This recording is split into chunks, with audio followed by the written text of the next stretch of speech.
اعوذ باللہ من الشیطان الرجیم بسم اللہ الرحمن الرحیم۔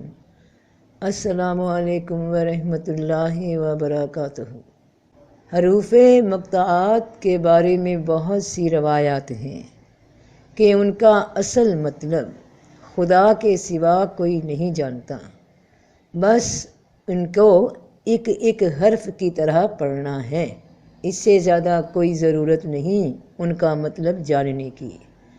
چلیے ٹھیک ہے، ہم نہیں جانتے، ہم نہیں کوشش کرتے کہ ان کا مطلب جانیں، مگر جو یہودی علماء رسول اللہ صلی اللہ علیہ وسلم سے بات بات پر سوال کرتے تھے کہ اصحاب کہف کون ہیں، ذوالقرنین کون ہیں، روح کیا ہے، تو کسی ایک نے بھی ان سے یہ سوال نہیں کیا کہ یہ کیسے حرف ہیں، ان کے مطلب تو بتائیے۔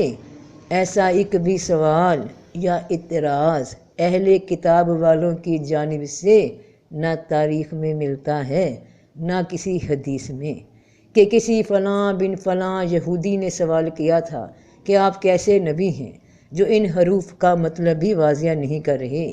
آپ سے بھی چھپایا جا رہا ہے کہ جن پر قرآن نازل ہوا۔ تو اگر یہ معاملہ ہوتا تو وہ یہودی کوئی موقع کیوں چھوڑتے، وہ تو ڈھنڈورا پیٹ دیتے، مگر ایسا نہیں ہوا۔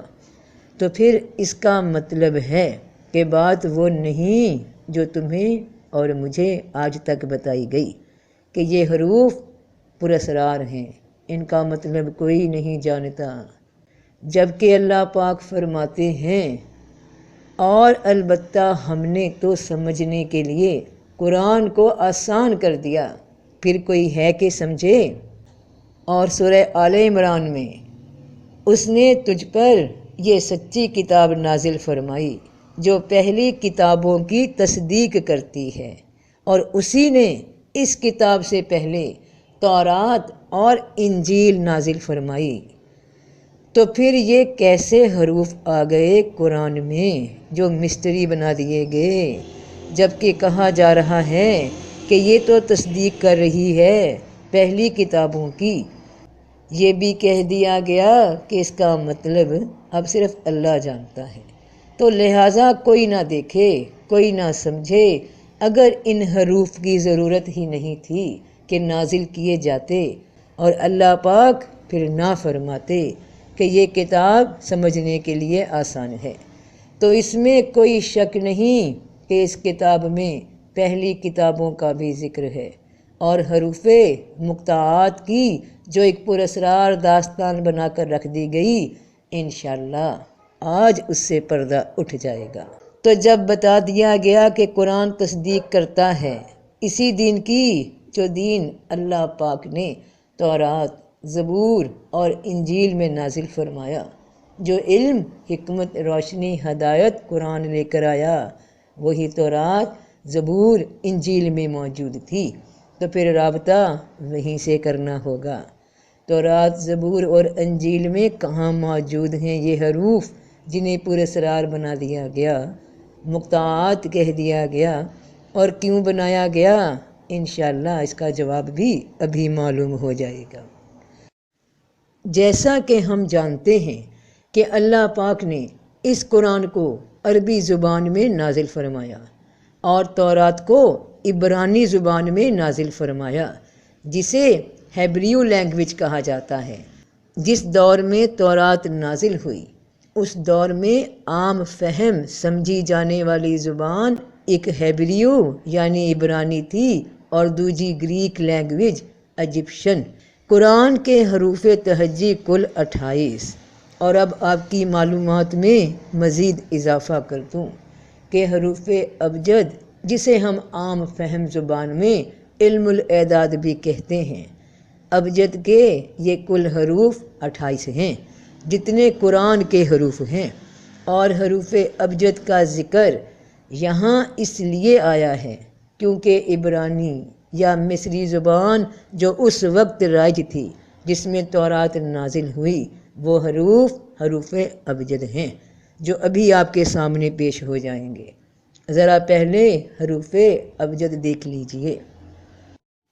ابجد، حوض، حتی، کلمن، صافس، کرشد، سخص، زز۔ تو یہ ہیں حروف ابجد جن کے بارے میں آپ جانتے ہیں، اور یہ چارٹ جو اب آپ کے سامنے ہے یہ عبرانی زبان کی الفابیٹ ہیں، جس میں ان کے نام دیے گئے اور ساتھ تصویریں دی گئیں، اور بعد میں مطلب بھی بتائے گئے کہ ان تصویروں سے کیا مراد ہے۔ انہی تصویروں کے ساتھ ہی پہلے لکھائی ہوتی تھی۔ اب آپ ان کو دیکھیے، ان الفاظ کو، یہ بھی اردو کی طرح ہی پڑھے جاتے ہیں۔ ابجد، حوض، حتی، یعنی الف، بیت، جیمل، دالت، ہے، واو، یہ اس طرح سے اس کو پڑھتے ہیں۔ اور یہ ہیں کل جو حروف مقطعات ہیں جو کہ قرآن پاک میں آئے، اور کل حروف مقطعات جو قرآن پاک میں آئے وہ کچھ اس ترتیب سے ہیں، اور یہ کل 29 آیات سے پہلے آئے ہیں۔ اب جو ان میں لفظ مشترک ہیں، ایک جیسے ہیں، جیسے کہ الف لام میم 6 بار استعمال ہوا، تو ان لفظوں کو جب ایک بار کاؤنٹ کیا جائے تو کل جو حروف مقطعات ہیں وہ ہمارے پاس 14 رہ جاتے ہیں، یعنی کل 14 حروف، جن کا مطلب قرآن میں کیا ہے اور اس سے کیا مراد ہے، اب اس پہ بات ہوتی ہے۔ قدیم تورات کے نسخوں میں جو لکھا جاتا تھا وہ امیج کی شکل میں لکھا جاتا تھا، ہر حرف کو ایک تصویر دی گئی تھی جو اس حرف کی علامت تھا کہ اس کا یہ مطلب ہے، اور ہر لفظ کو ویلیو دی گئی اس کی کارکردگی کے حساب سے۔ قدیم تورات کا ایک ایک حرف امیج تھا، اور ہر لفظ کو پڑھنے کا قاعدہ یہ تھا کہ علیحدہ علیحدہ پڑھنا ہے، جیسا کہ الف لام میم، یہ ان کی کتاب میں بھی موجود تھا، لیکن وہ پڑھتے ہیں عین لام میم۔